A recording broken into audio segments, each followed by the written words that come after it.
So I want to. I was talking to someone not even that long ago. They had fairly new to our church, and one of the things they told me is that one of the things they appreciate about being at Foothills is that we're constantly addressing the issues that are going on around us, the trends and what you hear out in the news or on your social media sites or wherever. We're constantly addressing those in our messages, and I really think that's an important thing to do because we need to be able to understand a biblical perspective of the 2021 that we live in. Is that true? So that's exactly what we're going to do this Father's Day today. But before I tell you what we're going to be talking about, I want to warn you about something.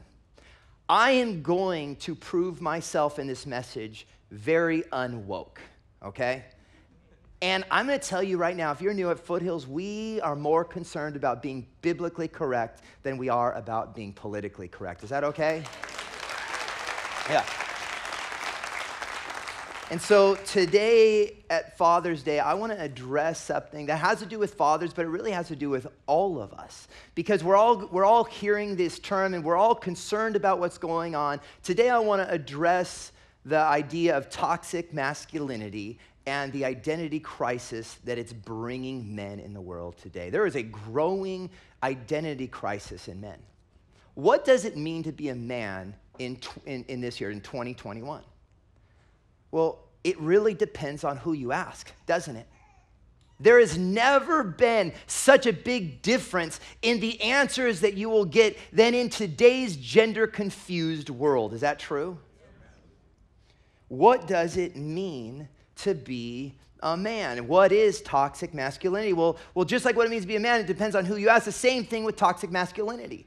What does toxic masculinity mean? It depends on who you ask. You guys know that that's not a new term.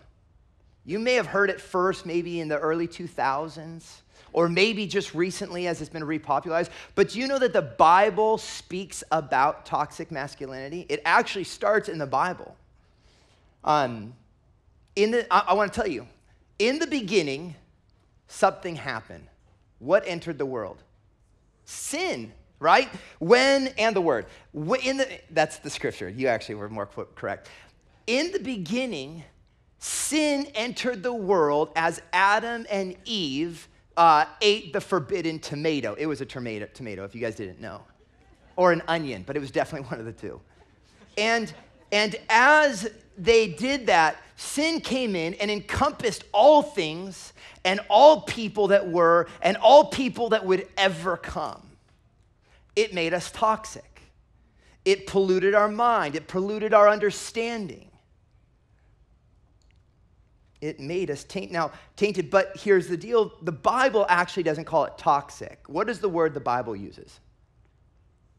Someone tell me. We all know it's 3 letters. We don't like it. Sin, thank you. More buckets over here, okay? It's sin that entered. So here's the question. Do men do things that are toxic? Yes. Do women do things that are toxic? You're not allowed to answer that one. It's interesting, though, because I'm going to make a point here. It's interesting, when I say toxic masculinity, that's okay, but when I say toxic femininity, people are like, oh, is he allowed to say that? Are they filming right now? Toxic masculinity that is real, it's sin. It's masculinity and femininity after it has been affected by the fallen world. Is that true? Toxic masculinity is a real thing.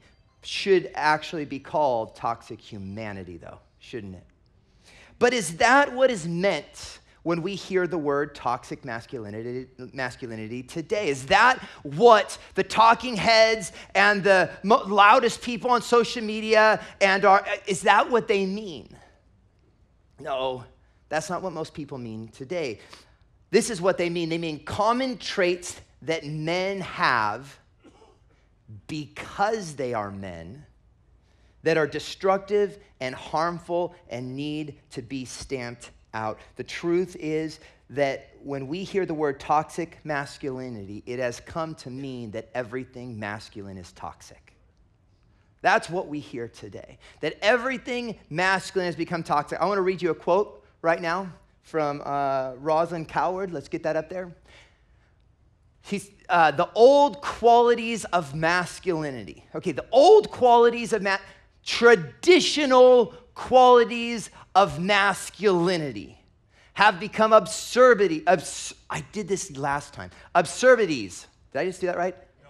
Absurd. I need to practice this word, you guys. Absurdities. It's absurd. Absurdities. Okay. Have become absurdities, signs of more incompetence, insensitivity, and lack of intelligence than of strength. That is what they mean. That those old traditional masculine traits are just signs of incompetence, insecurity, and lack of intelligence, not of strength. And so the obvious solution that the world has come up with is to make men less masculine is to make men less toxic by making men less masculine. In other words, make men more like women.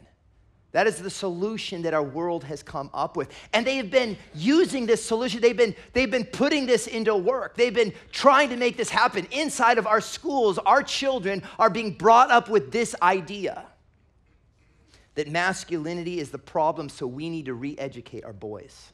And the more you dig into this and the more you research, you really see that the message is the same. There is something inherently wrong with boys, and we need to do something about it.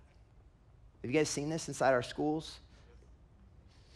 There's no question that today's parents are being urged and encouraged to get their kids, their boys, to be calm, to be more emotional, to be in tune with their feelings, and not to be aggressive, competitive, not to be adventurous. In fact, take this Ritalin and calm down.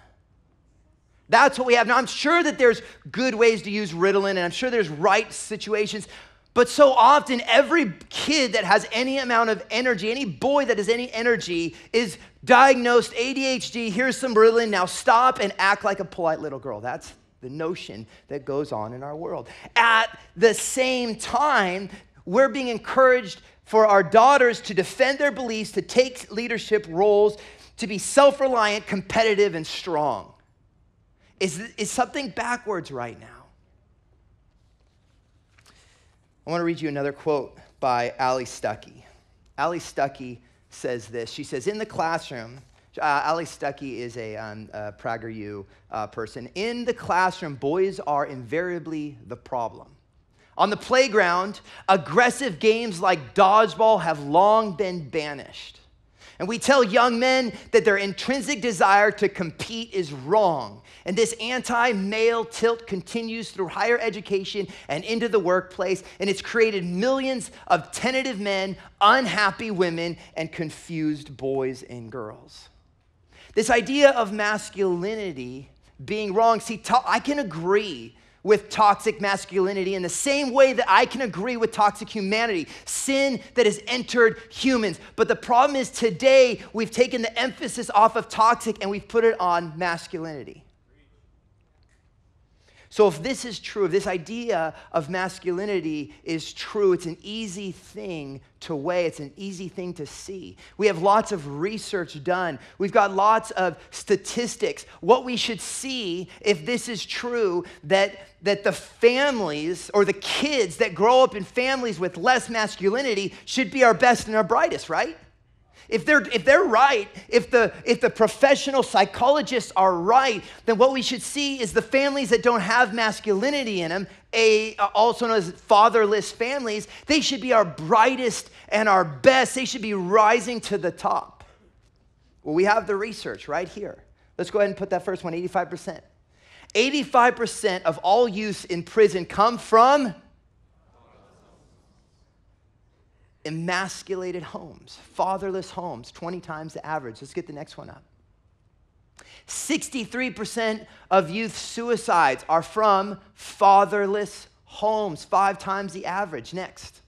90% of all homeless and runaway children are from fatherless homes, 32 times the average. And 71% of all high school dropouts come from fatherless homes, 9 times the average. Can I say something right now? I want you to listen.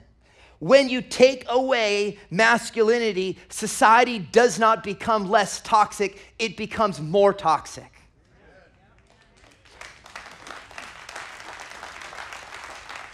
I'm going to say that again, it's worth it. When you take away masculinity, society does not become less toxic, it becomes more toxic. I want to keep reading about from Allie. She says this, men don't become good when they stop being men. They become good when they stop being bad. Why is that so hard for our world to see? They start being, what was it? They become good when they stop allowing sin into their lives, right? The same problem with women. Women become better when they stop allowing sin. All of humanity does. Listen, the same masculine traits that bring destruction all in our men, the same masculine traits that bring destruction also defeat tyranny, don't they? The same masculine traits that foster greed also build economies. The same traits that drive men to take foolish risk also drive men to take heroic risks, like running into burning buildings, like standing up for freedom, like standing up for justice on the front line. The problem is that the sin has come and it's tainted it. The real truth is that masculinity is just as much of a blessing as femininity is to the world. Men don't become good when they stop being men. They become good when they stop letting sin into their lives. Society wants us to believe, however, that it's toxic when two little boys wrestle each other, when two brothers wrestle. They want you to believe it's toxic when you get that exhilarating thrill of winning, or the pain and the agony of defeat. The only non-toxic thing is that you feel satisfied that you participated. And now we've been giving participation trophies. What has that done? Listen, I'm going to tell you right now, this is very important. We need to teach our young boys that it's okay to lose. You know that? We need to teach them it's okay to lose. In fact, the honest truth is it's good to lose. Because when you lose, you learn that everything in life isn't going to be perfectly fair. And it helps you when you're in life deal with hard things that come your way. And we also need to teach our little boys that they can compete and win. That's a good thing because it gives them the understanding that some things are worth working hard for. We have a saying at my house with my boys. I got 5 of them, and we say, lose with a good attitude and win with humility. That's what we need to teach them. Lose with a good attitude, win with humility. And sometimes when I play games with them, I crush those little guys because I want them to learn to lose with a good attitude.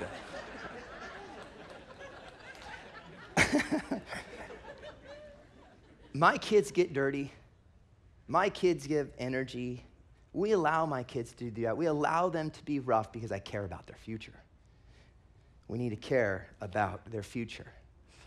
And we allow them to put this. Look at Jesus himself. I want you to remember Jesus.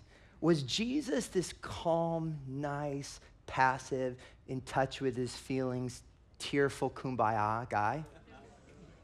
Okay, one of my favorite stories in the Bible, I always talk about this one, is when Jesus went to the temple and the money changers were there defiling everything.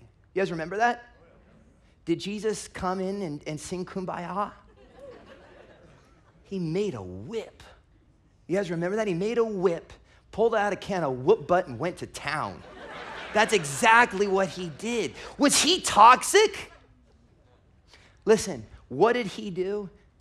He purged the temple, at least for that day, of all of the evil and the manipulation that was going wrong. And when he threw everybody out, do you want to know, if you remember the rest of the story, what happened then? The temple started being flooded with the sick, the hurt, and the needy as Jesus sat inside of his temple and healed them. But he did it in an aggressive way. The answer to toxic masculinity is not less masculinity, it's better masculinity. rather than finding fault with the opposite sex, we need to celebrate the difference between the sexes. There is a God-given difference between men and women because it brings out the perfect balance to a family, thus creating a better society. I'm going to read it just a tad bit different.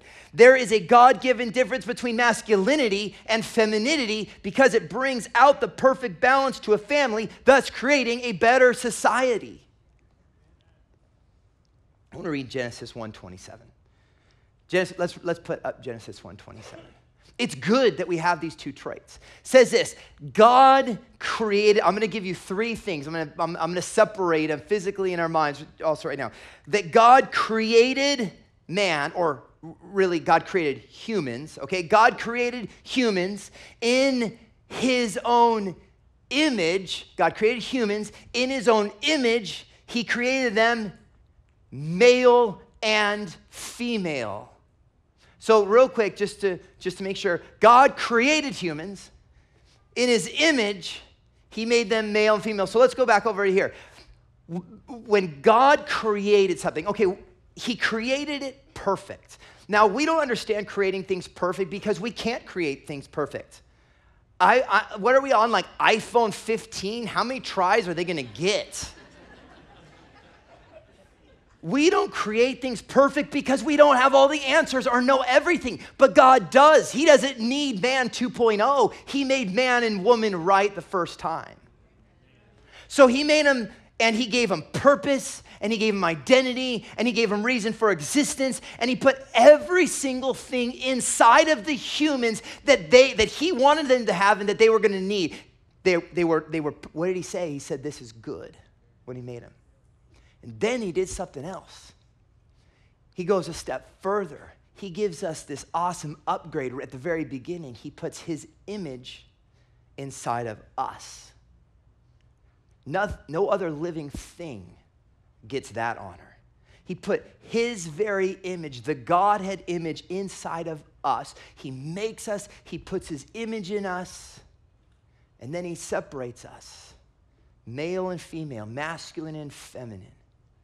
He hides his image inside of men's masculinity and women's femininity.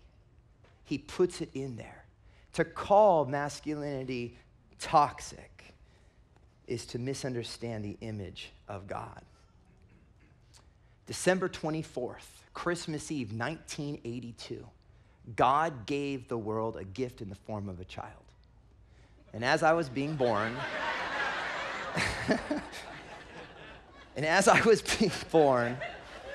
the doctor hands me off to my mother and my father and says, "Congratulations, it's a boy." And he didn't have to take a test. He didn't have to run blood work. He didn't have to look at a chart. He knew immediately what was going on. But my boyhood, my manhood didn't stop right there, because as I grew older, I started showing traits that further showed what was inside. My mom tells a story about I was walking around our room in our house. I was 2 years old, and my brother Bryce was 4 months old, and she had him laying on the couch, and I had my Fisher-Price hammer. Actually, that was made perfect because that hasn't changed ever. You know, that's like the same color still as the one that I had. And I'm walking around, and I'm just hammering things all around the house. My brother's there, my mom's on the chair, passed out drunk, and no, I'm just kidding. My mom wasn't there. But I'm walking around, and I'm hitting things as I'm walking. And I'm going, and my mom's watching me, and as I get closer to my brother, she starts watching me more intently, doesn't she? She doesn't know what I'm going to do. And I get to the couch, and I'm starting to hit the cushions, and I come all the way up to my brother. He's 4 months old, so his head's huge. You guys know. And I pull up the hammer, and I do not hesitate to swing that hammer down, plastic hammer down on his head, as my mom yells out, "Stop, my favorite son," and I stop.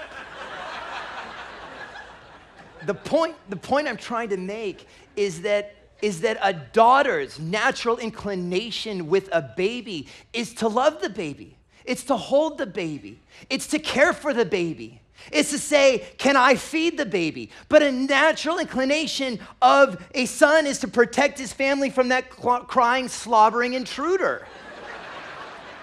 And that might seem bad at that time, but now that I'm an adult, it's a good thing. My kids, I'm telling you, there's a difference, and God put it in there. It's his, he authored it. We just got a playground for my youngers and my older boys. I only have boys. My older boys, it wasn't set up for 9 minutes before they defiled the whole thing by like using it in ways they shouldn't. They would bring their scooter onto the slide and they would scooter down the slide. That is so dangerous, but it's this adventure. It's this change inside of these boys, but God put there, it's not bad.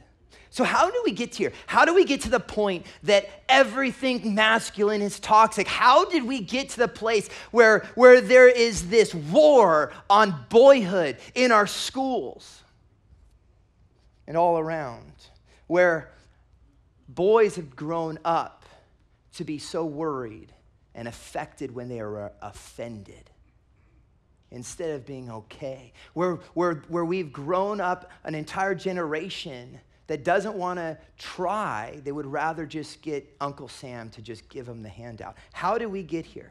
Well, let me tell you this right now. The devil is tricky. He is really tricky. Let's put up John 8:44. I'm going to explain to you something that is going, when you come into contact with people and ideas and things that you just can't understand, how could someone get there? I'm going to show you right now. The enemy is tricky. It says whenever Satan speaks a lie, he speaks from his own nature, for he is a liar and the father of all lies. Say, father of all lies. He's the best liar.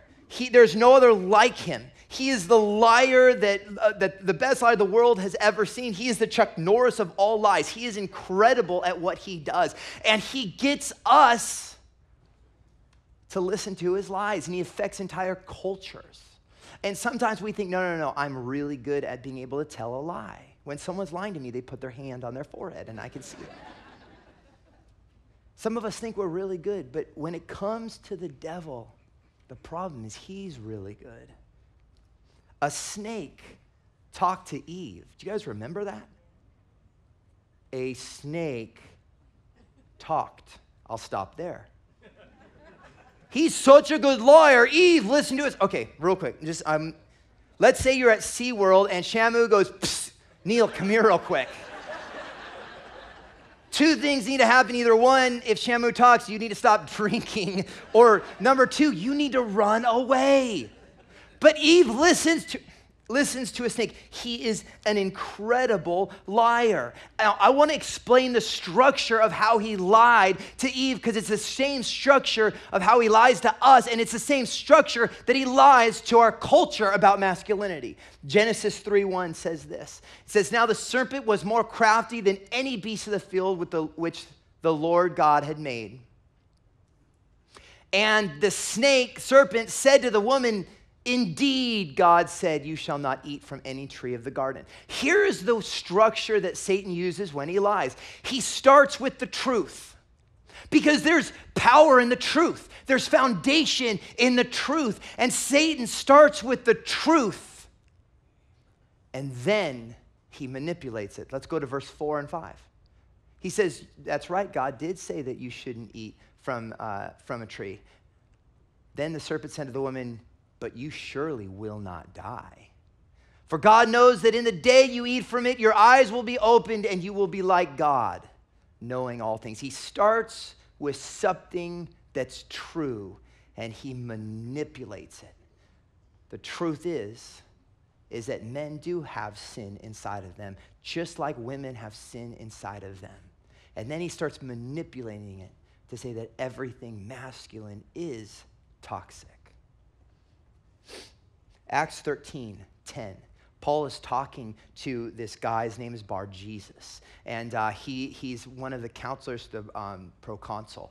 And Bar-Jesus starts to oppose everything that Paul says. And in Acts 13, Paul responds to Bar-Jesus. He He says, you who are full of deceit. He's talking to this guy.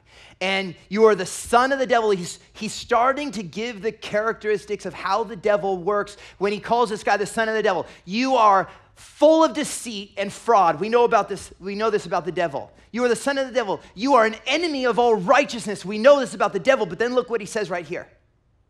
Will you not cease to make crooked the straight ways of the Lord? That is exactly what the enemy does. He uses the truth and he manipulates it. He takes the straight path, the straight ideas of the Lord, and he makes them crooked. They're not completely crooked at first. He moves them a little bit and a little bit by a little bit by a little bit until we are so far off the course we never realized it. What we need to do is we need to start making straight the ways that the enemy has made crooked. What does the Bible say about men? Can I read you what it says? There are hundreds, there's thousands of scriptures. I just want to read 3. 1 Corinthians 16:13 says this, is masculinity wrong? Be on the alert, stand firm in the faith, act like men, and be strong. Does that sound like God opposes masculinity? No, he made it, authored it, and he put his image inside of it. 2 Samuel 10:12 says this, be strong and let us show ourselves what? Courageous for the sake of our people and for the sake of our cities, and may the Lord do what is good in his sight. He says, be strong for the sake of your family. Be courageous for the sake of your city. For the sake of everything we have, men need to stand up. 1 Kings 2:2 says this, this is David talking, and he says, I'm going the way of all the earth. Let's get the band up here. I'm going the way of all the earth, meaning David is about to die as all things on earth die. And he's talking to his son Solomon. I'm going the way of all the earth. I'm leave you with this. Be strong, therefore, and show yourself a man. The role of a father in a home, in the place of men in society, is so important that Satan has made it one of his primary targets. And why did he do that? Because in order to take down humanity, in order to take down as many people and cause as much destruction as he can, he needs to divide the family against each other. He needs to move men and women. He needs to take away that unison, and he does that by starting to break down the leader of that family. Matthew 12:25 says this. Do we have the band come in? Okay.